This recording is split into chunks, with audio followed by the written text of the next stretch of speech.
Well, B, I've seen this film twice now, and what I forgot to say to you when we first met, to say socially, is to lay stress on the fact that this is your first film, and yet it has such an accomplished look about it. I'm not kidding you, it's got a very accomplished look.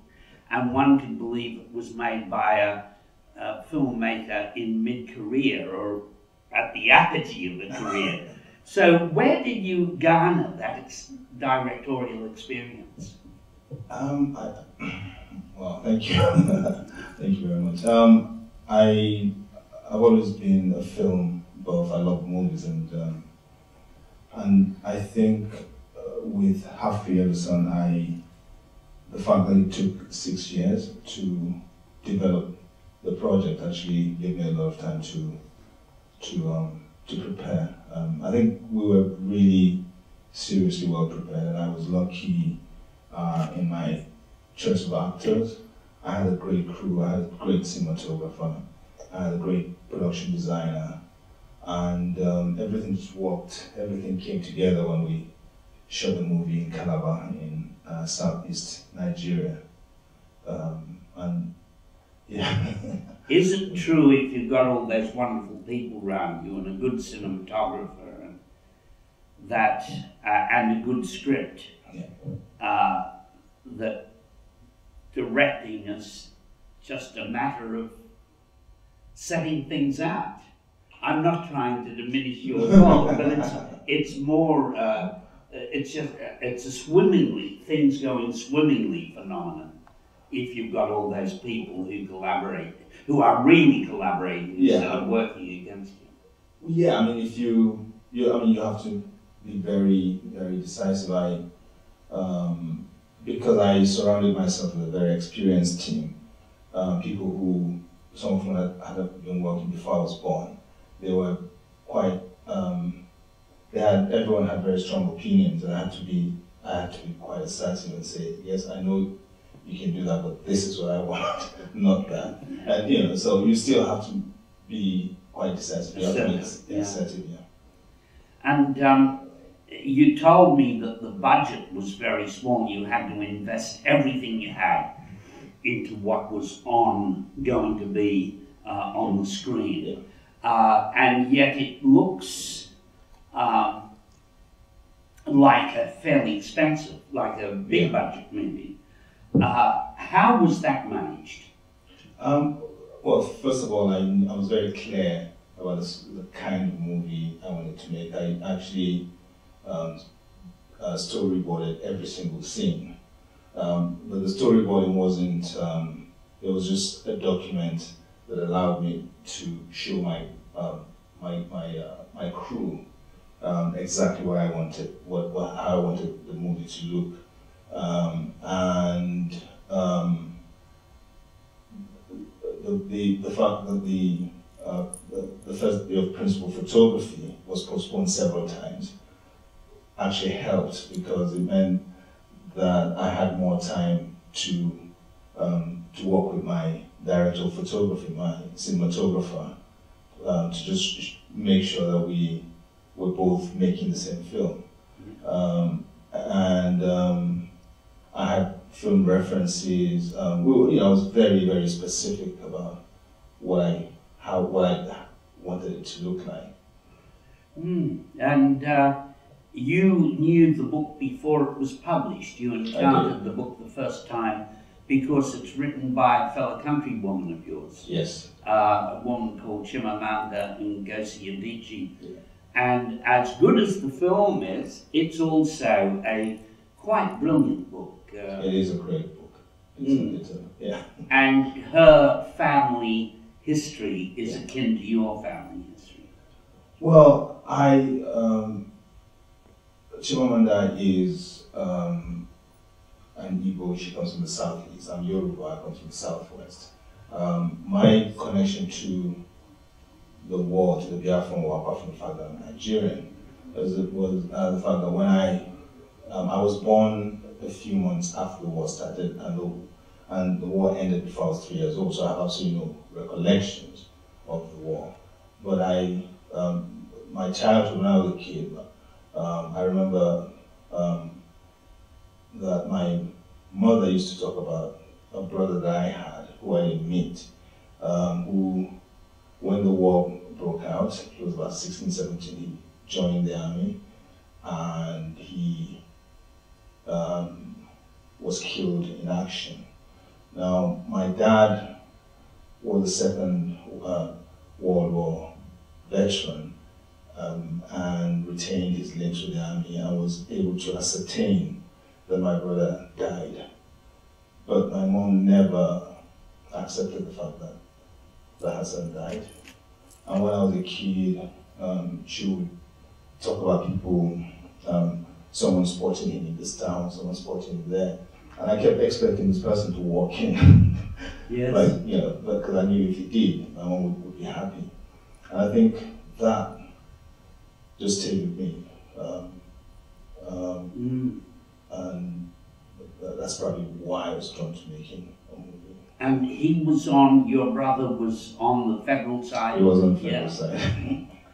And the other remarkable thing about this film that shouldn't be understated, I say this because I'm a writer, and writers are often forgotten, and yet they're the, when it comes to films, and yet they're the essential ingredient. And you wrote that screenplay. Do you think your career as a playwright helped you to write? Oh, absolutely, no doubt. I mean, my career as a playwright basically introduced me to actors, to working with actors. That's how it was. I learned to direct from watching. I worked in theatre. I worked with some great directors. I learned to direct from watching them work with actors. You know, I'll write a play and just go and watch the rehearsals. But yeah, my experience as a playwright really helped. Because there were certain economies and shifts you had to make in the screenplay, because film takes longer to tell in a strange sort of way. Well, it doesn't matter how long a novel is, but it matters how long a movie is. Absolutely, yeah. That was, it took me 3 years to get to a draft of the script that I was happy with, that the producers were happy with. And the big problem was with the first half of the movie, where in the early drafts I spent too much time introducing characters, and it would have been completely disastrous if you spent the first 30-45 minutes of a movie introducing characters instead of telling the story. And I did countless drafts to reach a point where we got the introductions out of the way really quickly and then moved on with the story. Yeah, it's very, you give that scene where the two sisters are having dinner at home with their parents, and the parents want Alana to get involved with the minister.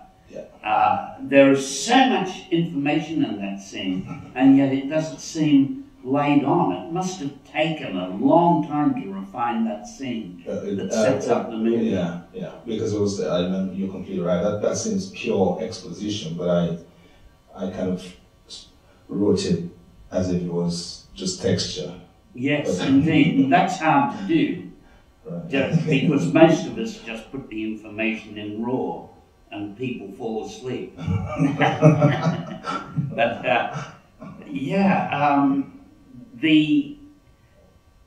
interestingly, we have what a lot of liberal democracies throughout the world are having now, a debate about vilification and verbal abuse. And it's on right now, and we've got a minister who said, I think very scarily, you can't interfere with people's right to say dumb things, such as if someone ran into this theatre now and yelled, "Fire!" and we all crushed ourselves to each other to death getting out. You know, that's a great exercise in free speech, I think. But in any case, I noticed that your film goes very skillfully from name-calling to bloodshed. Right. And interestingly, you've got two scenes in airport bars. Yeah. And in the first one, there's name-calling. Yeah. And in the second one, there's murders. Yeah. You obviously see a direct nexus. Absolutely, there is. There is. Yeah. Yeah. In Nigeria now, when there is such a bitter civil war, there is a lot of reconciliation to achieve. There's a lot of coming to terms to do.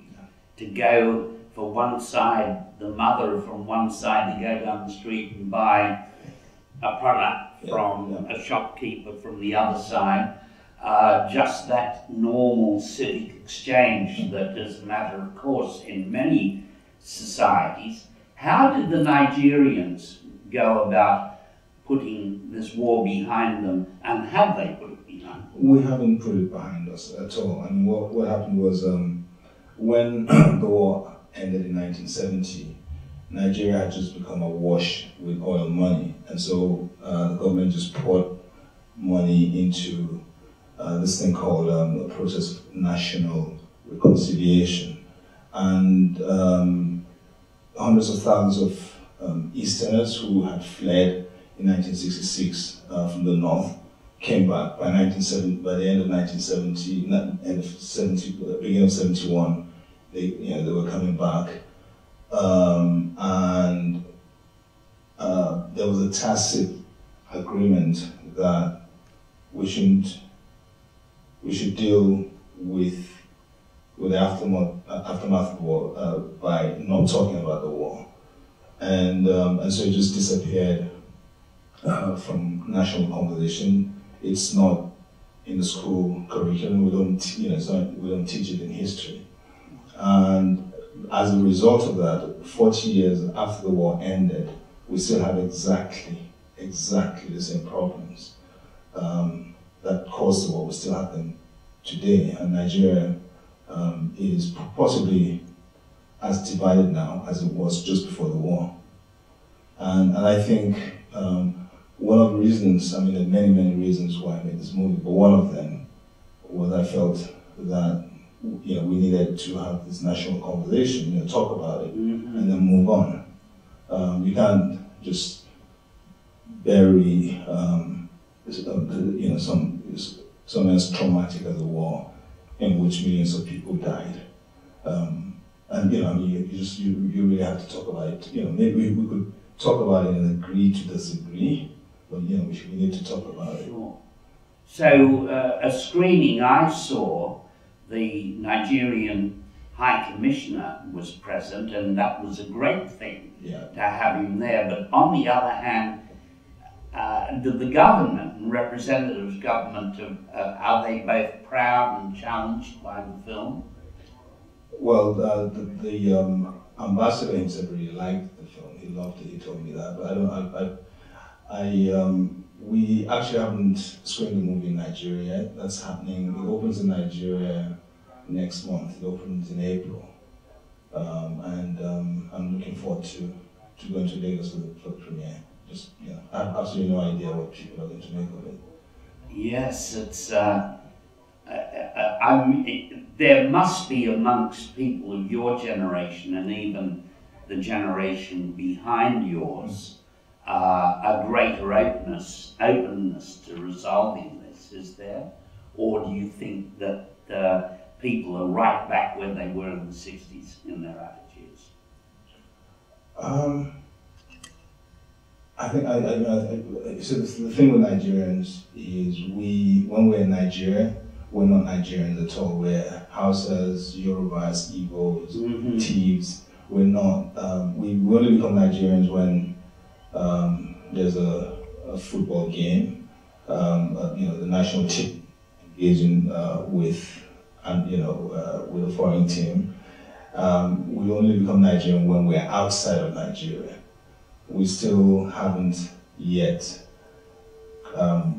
reached that stage yet in our evolution as a nation, where we actually think of ourselves as Nigerians first.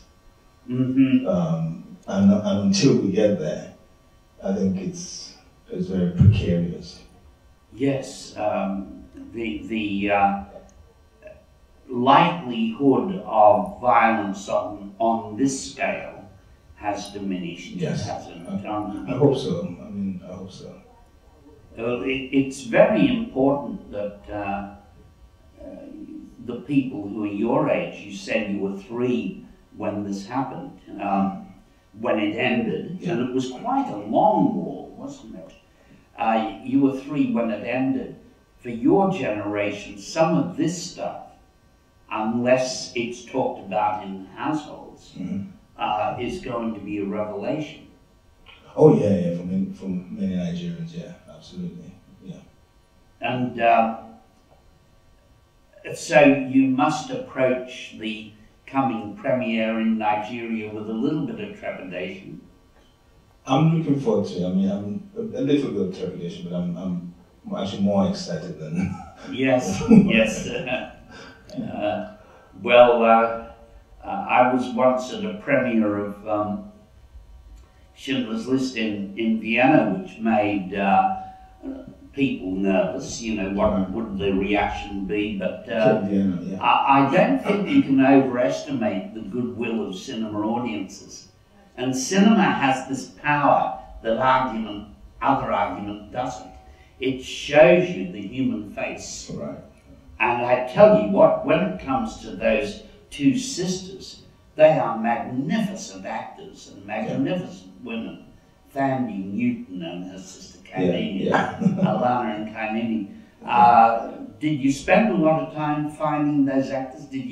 Was it a eureka moment when you found them, or did you have either of them in mind? I had Thandie in mind, and she came on board 3 years before we shot the movie. Mm-hmm. She and Anika, I spent nearly 4 years looking for the right actor for Kainene, because I felt that was that character had to be who she was, but I felt that the movie would not work if the audience didn't end up falling in love with her. And so, but I didn't want her to, I didn't want a portrayal where she bought the sympathy in any easy way. Yes. And it was just very, very difficult getting an actor for that. And Anika was someone who, she came to my attention very late in the process, and I'd seen her in a TV series called Number One Ladies Detective Agency, which is set in Botswana. Ah, yes. And when I saw that, I thought she was from Botswana, and then I saw her in Dreamgirls, which is African, and it was basically the fact that she had this range. I thought she was a chameleon. I thought she, I cast her out of pure gut instinct. I wasn't sure. Yeah, worked very well, as you know. Yeah. What about Ejiofor, the man who is he's an Igbo, and he's the star of 12 Years a Slave. Yeah. Did he do it for his ancestors, basically? He did. The character, Chiwetel came on board the project before I wrote a single word of the screenplay. After I read the novel and thought there was a great movie in it, I phoned Chiwetel because he's a friend of mine, and I phoned him to tell him about the book, and he was actually about to phone me to tell me about the book because he just read it, and we both agreed immediately that he was going to play Odenigbo. And he started, what he did was, he's a method actor, he wants to immerse himself in the character, and what he did was he started traveling 3-4 times a year. He would travel to Nigeria to spend time with his granddad, and he interviewed him and he taped the interviews. And when he came on the set of Half a Yellowstone, he had between 30 and 40 hours of interviews.